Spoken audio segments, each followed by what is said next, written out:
വിലവർദ്ധനവ് തടയുക, ഭക്ഷ്യ ഉൽപ്പന്ന സാധനങ്ങളുടെ ലഭ്യത ഉറപ്പുവരുത്തുക തുടങ്ങിയ ആവശ്യങ്ങൾ ഉന്നയിച്ച് കേരള NGO അസോസിയേഷൻ ഭാരവാഹികളുടെ നേതൃത്വത്തിൽ സംസ്ഥാനതല ഭാരവാഹികൾ സെക്രട്ടേറിയറ്റിന് മുന്നിൽ ഉപവാസ സത്യാഗ്രഹം നടത്തി. തിരഞ്ഞെടുപ്പ് കാലത്ത് പോലും കോഴയും കൈക്കൂലിയും മാത്രമാണ് നടന്നു വരുന്നതെന്നും നേതാക്കൾ ആരോപിക്കുന്നു. സിവിൽ സപ്ലൈസ് ഉൾപ്പെടെയുള്ള സ്റ്റോറുകളിൽ ഭക്ഷ്യസാധനങ്ങൾ ഇല്ല എന്നും ജനങ്ങൾ ഏറെ ബുദ്ധിമുട്ടുകയാണെന്നും നേതാക്കൾ ഉപവാസ സത്യാഗ്രഹ സമരത്തിൽ ആരോപിച്ചു. സംസ്ഥാനതല നേതാക്കളാണ് സത്യാഗ്രഹത്തിന് നേതൃത്വം നൽകിയത്. അതുപോലെ ക്ഷേമ പെൻഷനുകൾ 7 മാസം കുടിശ്ശികയാകാൻ പോകുന്നു. നമ്മുടെ സപ്ലൈകോയിൽ സാധാരണക്കാരുടെ ഈ രാജ്യത്തെ വില നിലവാരം പിടിച്ചു നിർത്തുന്നതിൽ വലിയ പങ്ക് വഹിക്കുന്നതാണ് സപ്ലൈകോ.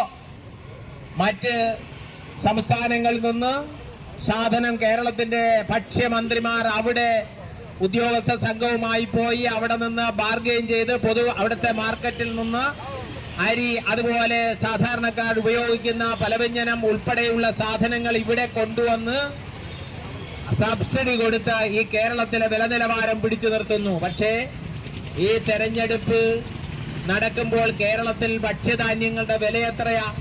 ഏതെങ്കിലും ഒരു സാധനത്തിന് ഈ ഗവൺമെന്റ് വന്നതിന് ശേഷം 10ഉം 20ഉം ഇരട്ടി വില വർദ്ധിക്കാത്ത ഏതെങ്കിലും ഒരു സാധനമുണ്ടോ? ഒരു സാധനവുമില്ല. എന്ന് മാത്രമല്ല, ഇവിടെ ഞാൻ വിദ്യാഭ്യാസ മേഖലയിൽ പ്രവർത്തിക്കുന്ന ഒരു സംഘടനയുടെ ഭാരവാഹി എന്നുള്ള നിലയിൽ ഞങ്ങൾക്കറിയാം എല്ലാ മേഖലകളിൽ ഇവിടെ എനിക്ക് മുമ്പ് പ്രസംഗിച്ച സാറ് പറഞ്ഞതുപോലെ എല്ലാ ഡിപ്പാർട്ട്മെന്റുകളെയും എല്ലാ പൊതുമേഖലാ സ്ഥാപനങ്ങളെയും തകർത്ത് തരിപ്പണമാക്കുന്ന ഒരു നയമാണ് ഈ ഗവൺമെന്റ് സ്വീകരിച്ചിട്ടുള്ളത്. ഈ തിരുവനന്തപുരം പട്ടണത്തിലൂടെ നമ്മളൊന്ന് ഇറങ്ങി നടന്നാൽ നമുക്ക് കുഴിയില്ലാത്ത, പൊളിക്കാത്ത ഒരു റോഡും കാണാൻ കഴിയില്ല.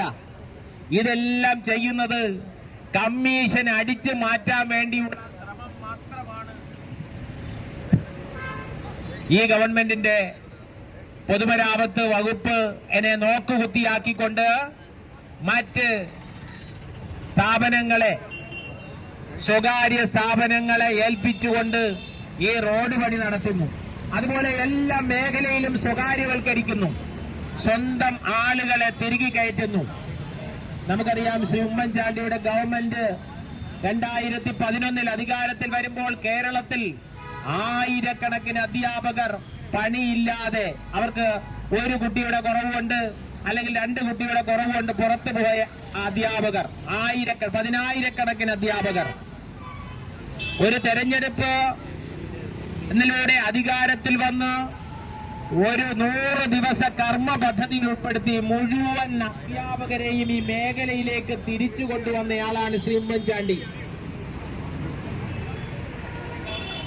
എന്നാൽ ഇപ്പോൾ എന്താ സംഭവിച്ചുകൊണ്ടിരിക്കുന്നത്? ഓരോ BRCകളിലും നേരത്തെ ഇവിടെ പറഞ്ഞതുപോലെ കരാർ നിയമനമാണ്. DYFI സഹാക്കന്മാരാണ് കേരളത്തിലെ വിദ്യാഭ്യാസ ഏജൻസികൾ.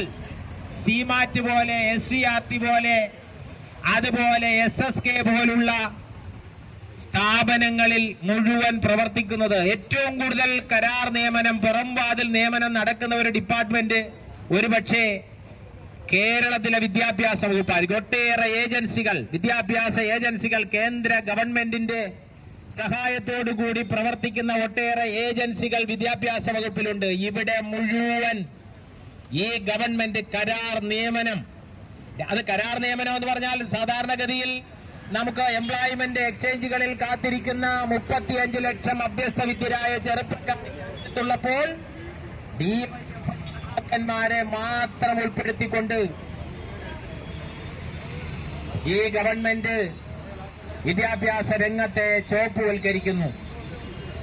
ഒരു ഭാഗത്ത് പാഠ്യപദ്ധതി പരിഷ്കരണം, ശ്രീ ഉമ്മൻചാണ്ടിയുടെ ഗവൺമെന്റിന്റെ കാലത്ത് ഈ രാജ്യത്ത് നടപ്പിലാക്കിയ കുറ്റമറ്റ പാഠ്യപദ്ധതി പരിഷ്കരണം, കണ്ടന്റ് ബേസ്ഡ് കരിക്കുലം എന്ന ആശയം ഇഷ്യൂ ബേസ്ഡ് കരിക്കുലം ആയിരുന്നു ശ്രീ അച്യുതാനന്ദന്റെ ഗവൺമെന്റ് ശ്രീ എം.എ. ബേബി കേരളത്തിന്റെ വിദ്യാഭ്യാസ വകുപ്പ് മന്ത്രിയായപ്പോൾ ഇവിടെ നടപ്പിലാക്കി പൊതുവിദ്യാലയങ്ങൾ തകർന്ന് തരിപ്പണമായ അവസ്ഥയിലാണ് ശ്രീ ഉമ്മൻചാണ്ടിയുടെ ഗവൺമെന്റ് 2011 അധികാരത്തിൽ വരുന്നത്.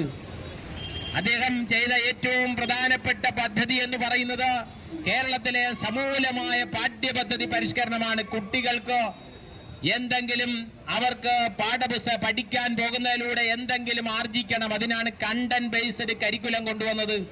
അങ്ങനെയാണ് വിദ്യാഭ്യാസ മേഖല പുഷ്കലപ്പെട്ടത്.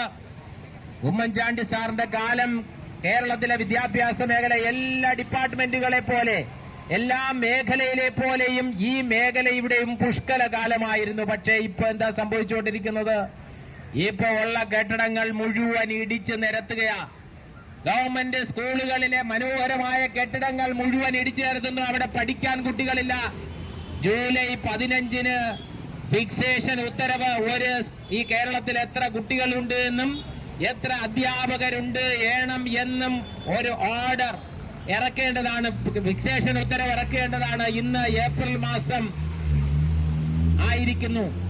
ഏപ്രിൽ മാസത്തിന്റെ പകുതിയാവാൻ പോകുന്നു. കഴിഞ്ഞ വർഷത്തെ കേരളത്തിൽ എത്ര അധ്യാപകരുണ്ടെന്നോ കേരളത്തിൽ എത്ര വിദ്യാർത്ഥികളുണ്ടെന്നോ പറയുന്നില്ല. മന്ത്രിയും മുഖ്യമന്ത്രിയും ഒക്കെ പറയുന്നത് വിദ്യാഭ്യാസ വകുപ്പ് എന്ന് പറയുന്നത് കുട്ടികളെ കൊണ്ട് നിറഞ്ഞിരിക്കുന്നു എന്നാണ്. നമ്മൾ ഒരിക്കലും ഒരു ആയി പ്രസംഗിക്കുമ്പോൾ കേരളത്തിലെ പൊതുവിദ്യാലയങ്ങളിൽ